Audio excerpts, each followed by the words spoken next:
Hello दोस्तों, नमस्कार। आप सभी का स्वागत है आपके अपने YouTube channel current affairs magic में। और आज हम 15 से 21 नवंबर तक के एमसीक्यू की बातें करेंगे। पूरे सप्ताह के जितने इंपॉर्टेंट एमसीक्यू थे, क्योंकि हमने बातें की थी न्यूज फॉर्म में। और अब हम बातें करेंगे एमसीक्यू फॉर्म में। तो वीडियो को अंत तक ज़रूर देखिएगा और चैनल को सब्सक्राइब कर लीजिएगा। हमारे यहाँ पहला क्वेश्चन है कि इंटरनेशनल बर्ड फेस्टिवल की जो मेज़बानी है वो कौन सा शहर करेगा? तो वो कर रहा है Gorakhpur, Uttar Pradesh. National bird festival की जो मेज़बानी है वो उत्तर प्रदेश का गोरखपुर कर रहा है। हमारा अगला क्वेश्चन है कि किस राज्य सरकार ने केंद्र को सरना धर्म को मान्यता देने के लिए एक पत्र भेजने और 2021 की जो जनगणना है उसमें एक अलग कोड के रूप में शामिल होने का प्रस्ताव पारित किया है? तो यह है झारखंड राज्य। हमारा अगला क्वेश्चन है कि प्रधानमंत्री नरेंद्र मोदी ने 17वें आसियान भारत शिखर सम्मेलन में आसियान कोविड-19 प्रक्रिया कोष में $1 मिलियन की सहायता की घोषणा की है। तो किस वर्ष में आसियान की स्थापना हुई थी? आसियान की स्थापना हुई थी 8 अगस्त 1967 को। हमारा अगला क्वेश्चन है कि वित्त मंत्रालय ने असंगठित क्षेत्र के लिए राष्ट्रीय डेटाबेस के निर्माण के लिए अपनी मंजूरी दे दी है। वह प्रवासी श्रमिकों के लिए पहला राष्ट्रीय डेटाबेस होगा। कुल परिपक्व क्या है, परिव्यय क्या है, यानी कितनी राशि की यहाँ पर डेटाबेस दिया है? तो ये है 650 करोड़ रुपए का। हमारा अगला क्वेश्चन है कि प्रवर्तन निदेशालय के निदेशक का नाम क्या है जिनका कार्यकाल केंद्र सरकार के द्वारा 1 वर्ष से बढ़ाया गया है? तो प्रवर्तक निदेशालय के जो निदेशक हैं उनका नाम संजय कुमार मिश्रा है। संजय कुमार मिश्रा। हमारा अगला क्वेश्चन है कि हरियाणा की पहली महिला सांसद और पुडुचेरी की पूर्व उपराज्यपाल का क्या नाम है जिनका हाल ही में निधन हो गया है? तो ये थी चंद्रावती जी। अगला क्वेश्चन कि 15वें पूर्वी एशियाई शिखर सम्मेलन में भारत का प्रतिनिधित्व किसने किया जिसकी अध्यक्षता वियतनामी प्रधानमंत्री गुयेन जुआन फुक ने की है? तो ये क्या था? एस जयशंकर ने, जो हमारे विदेश मंत्री हैं एस जयशंकर। हमारा अगला क्वेश्चन है कि किस दिन भारत के पहले प्रधानमंत्री पंडित जवाहरलाल नेहरू की जयंती को मनाने के लिए हर साल बाल दिवस मनाया जाता है? तो ये मनाया जाता है 14 नवंबर को। और जो अंतर्राष्ट्रीय बाल दिवस है वो 20 नवंबर को मनाया जाता है। हमारी अगली खबर है कि किस राज्य सरकार ने कोविड-19 रोगियों के परिवहन के लिए जीवन सेवा ऐप लॉन्च किया है और यह एम्बुलेंस के रूप में इलेक्ट्रिक वाहनों का उपयोग करेगा? तो यह है दिल्ली। हमारा अगला क्वेश्चन है कि 8वीं ब्रिक्स विज्ञान प्रौद्योगिकी और नवाचार मंत्री बैठक में सर्वसम्मति से ब्रिक्स एसटीआई घोषणा 2020 को अपनाया है और भारत इसका प्रतिनिधित्व किसने किया है? तो भारत के अंदर से इसका प्रतिनिधित्व किया था डॉक्टर हर्षवर्धन सिंह ने। हमारा अगला क्वेश्चन है कि किसको खेल में उनके योगदान के लिए कैपिटल फाउंडेशन नेशनल अवार्ड से सम्मानित किया है? तो यह है नरेंद्र बत्रा। हमारा अगला क्वेश्चन है कि किस जिले में प्रधानमंत्री नरेंद्र मोदी ने जैन भिक्षु आचार्य श्री विजय वल्लभ सूरीश्वर जी महाराज की 151वीं जयंती समारोह को चिन्हित करने के लिए स्टैच्यू ऑफ पीस का अनावरण किया है? तो ये क्या था? राजस्थान में और राजस्थान के पाली जिले में। हमारा अगला क्वेश्चन है कि सुर सरोवर जिसे कीठम झील के नाम से भी जाना जाता है, इसको रामसर साइट के रूप में चुना गया है, किस राज्य में है? तो ये उत्तर प्रदेश में है और उत्तर प्रदेश के भी ये आगरा में स्थित है। हमारा अगला क्वेश्चन है कि लोनार झील को रामसर साइट के रूप में चुना गया है, वह किस राज्य में है? तो यह महाराष्ट्र राज्य में स्थित है।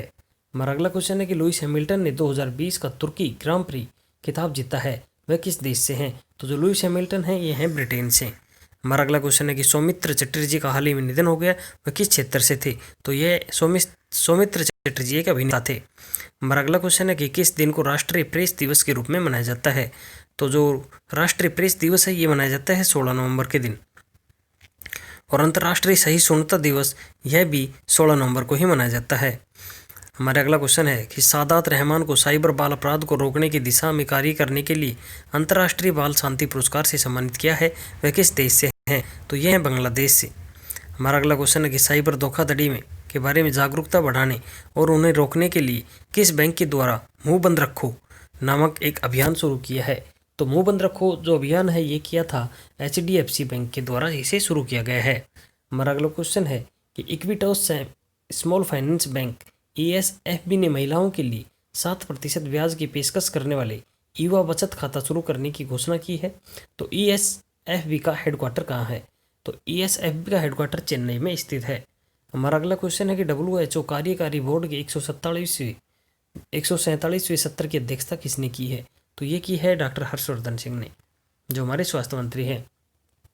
हमारा अगला क्वेश्चन है कि प्रधानमंत्री नरेंद्र मोदी ने 22वें ब्रिक्स शिखर सम्मेलन में भाग लिया है, वह किस देश के द्वारा होस्ट किया गया है, किस देश ने इसकी अध्यक्षता की है? तो वह है रूस। हमारा अगला क्वेश्चन है कि किस शहर में एशिया में पहली और ऊर्जा सक्षम कपड़ा मिल जय भवानी महिला सहकारी कपड़ा मिल स्थापित की जाएगी? तो यह महाराष्ट्र राज्य में की जाएगी और महाराष्ट्र के परभणी जिले में की जाएगी। हमारा अगला क्वेश्चन है कि sustainable sanitation and climate change विश्व शौचालय दिवस का विषय है। यह दिवस कब मनाया जाता है? तो यह मनाया जाता है 19 नवंबर को। हमारा अगला क्वेश्चन है कि किसने नवीनतम पुस्तक द आर्चर लिखी है, यानी द आर्चर बुक है, ये किसने लिखी है? तो ये लिखी है पाउलो कोहेलो। हमारे अगले क्वेश्चन है कि कौन उपन्यास द लास्ट क्वीन की लेखक है? द लास्ट क्वीन किसने लिखी है? तो ये लिखी है चित्रा बनर्जी दिवाकरुणी। हमारा अगला क्वेश्चन है कि पूर्व भारतीय तेज गेंदबाज का नाम क्या है जिन्होंने खेल के सभी प्रारूपों से संन्यास लेने की घोषणा की है? तो ये थे सुदीप त्यागी। हमारा अगला क्वेश्चन है कि इक्विटेस स्मॉल फाइनेंस बैंक के जो ब्रांड एम्बेसडर है इसके रूप में किसे चुना गया है? तो ये चुना गया है स्मृति मंधाना को। और हमारा अगला क्वेश्चन है कि किसको finance peer Google incubated education fees financing company के ब्रांड एम्बेसडर के रूप में नियुक्त किया गया है? तो ये नियुक्त किया रोहित शर्मा को। हमारा अगला क्वेश्चन है कि किसको स्वास्थ्य और सैनिटेशन प्रोडक्शन वाइज के लिए ब्रांड एम्बेसडर के रूप में नामित किया है? ये किया है विराट कोहली को। हमारा अगला क्वेश्चन है कि भारतीय चुनाव आयोग के द्वारा किसको पंजाब राज्य का आइकन नियुक्त किया है?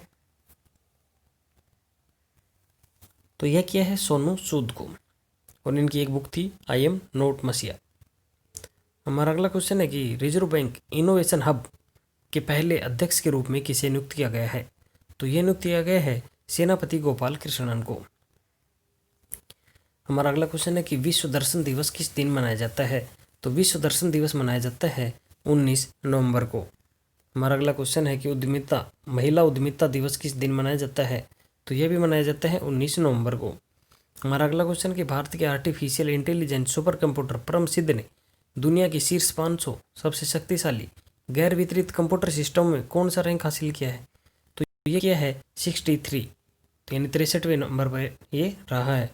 हमारा अगला क्वेश्चन है कि किस राज्य सरकार ने राज्य में गायों के संरक्षण और संवर्धन के लिए एक गो कैबिनेट स्थापित करने का निर्णय लिया है? तो ये लिया है मध्य प्रदेश सरकार ने। हमारा अगला क्वेश्चन है कि गोवा की पहली महिला राज्यपाल का नाम क्या है जिनका हाल ही में निधन हो गया है? तो जो गोवा की पहली महिला राज्यपाल थी वो थी मृदुला सिन्हा, जिनका हाल ही में निधन हो गया है। हमारा अगला क्वेश्चन है कि बीसीसीआई ने टीम इंडिया के लिए MPL स्पोर्ट्स को आधिकारिक किट प्रायोजक के रूप में घोषित किया है। बीसीसीआई का हेडक्वार्टर कहाँ है? तो बीसीसीआई का हेडक्वार्टर मुंबई में स्थित है। किस राज्य सरकार ने मेडिकल मोबाइल यूनिट जीवन धारा को हरी झंडी दिखाई है? तो ये दिखाई है हिमाचल प्रदेश। हमारा अगला क्वेश्चन है कि 2022 फीफा अंडर-20 महिला विश्व कप की मेजबानी कौन सा देश कर रहा है? तो ये कर रहा है कोस्टारिका। हमारा अगला क्वेश्चन है कि 2022 फीफा अंडर-17 महिला विश्व कप की मेजबानी कौन सा देश कर रहा है? तो ये करेगा भारत। हमारा अगला क्वेश्चन है कि किसने छठ पूजा पर मेरा टिकट जारी किया है? तो छठ पूजा पर मेरा टिकट जारी किया है, ये किया है रविंद्र प्रसाद ने। हमारा अगला क्वेश्चन है कि भारत ने 2022 तक 175 गीगावाट नवीनीकरण ऊर्जा और कब तक 450 गीगावाट होने की एक महत्वाकांक्षी लक्ष्य निर्धारित किया है? तो ये 2030 तक यहाँ पर 450 गीगावाट होने का यहाँ पर लक्ष्य निर्धारित किया गया है। हमारा अगला क्वेश्चन है कि प्रधानमंत्री नरेंद्र मोदी वर्चुअल तीसरे global renewable energy investment meeting and expo री इन्वेस्ट 2020 का उद्घाटन करेंगे। इसका विषय क्या है? इसका विषय है innovation for sustainable energy transition. हमारा अगला क्वेश्चन है कि भारत सरकार राष्ट्रीय राजधानी क्षेत्र परिवहन निगम लिमिटेड और न्यू डेवलपमेंट बैंक NDB ने दिल्ली गाजियाबाद मेरठ क्षेत्रीय त्वरित परिवहन प्रणाली परियोजना को कितने डॉलर का ऋण देने के लिए समझौते पर हस्ताक्षर किए हैं? ये किए हैं 500 बिलियन। हमारा अगला क्वेश्चन है कि विकलांग व्यक्तियों के लिए किस राज्य ने एक नई योजना दिव्यांगजन सशक्तिकरण योजना को मंजूरी दी है? तो ये दी है पंजाब राज्य ने। हमारा अगला क्वेश्चन है कि महिलाओं को आवश्यकताओं के लिए नामित स्थानों के विकास की योजना तैयार करने वाला कौन सा शहर भारत का पहला शहर बन गया है? तो यह है मुंबई। हमारा अगला क्वेश्चन है कि किस राज्य के परिवहन क्षेत्र में सुधार और आधुनिकीकरण के लिए भारत सरकार और विश्व बैंक ने $120 मिलियन की परियोजना अक्सर की है? तो ये है मेघालय। मेघालय के यहाँ पर राज्य परिवहन सुधार करने के लिए भारत ने $120 मिलियन का समझौता किया है विश्व बैंक के साथ। हमारा अगला क्वेश्चन है कि केंद्रीय अप्रत्यक्ष कर और सीमा शुल्क बोर्ड CBIC के अध्यक्ष अजीत कुमार ने किस शहर में GST भवन का उद्घाटन किया है? तो ये किया है पंचकुला हरियाणा में। हमारा अगला क्वेश्चन है कि किस दिन विश्व बाल दिवस मनाया जाता है? तो ये मनाया जाता है 20 नवंबर को। हमारा अगला क्वेश्चन है कि प्रधानमंत्री नरेंद्र मोदी ने किस देश में रुपे कार्ड चरण सेकंड का लॉन्च किया है? ये क्या है भूटान में। जो रुपे भारत की कंपनी है, इसका जो पहला चरण है वो भूटान में लॉन्च कर दिया गया था और अब हमारे प्रधानमंत्री के द्वारा यहाँ पर दूसरे चरण का भी लॉन्च किया गया है। हमारी अगली खबर है कि realising the opportunity of 21st century for all 15वीं G20 शिखर सम्मेलन का विषय है। इसकी अध्यक्षता किस देश ने की थी? यानी जो 15वां G20 शिखर सम्मेलन है वो है, इसका जो विषय है वह था realising the opportunity of 21st century for all और इसकी अध्यक्षता की थी सऊदी अरब के द्वारा की गई थी। किसको Vatayan life time achievement award से सम्मानित किया गया है? Vatayan life time achievement award ये दिया गया है रमेश पोखरियाल निशंक को, जो हमारे शिक्षा मंत्री हैं। हमारा अगला क्वेश्चन है कि किसने 2 किताब द रिपब्लिक एथिक वॉल्यूम 3 और लोकतंत्र के स्वर का अनावरण किया है, जो राष्ट्रपति रामनाथ कोविंद की चुनिंदा भाषणों का संग्रह है? तो ये क्या है राजनाथ सिंह ने, ये है हमारे रक्षा मंत्री।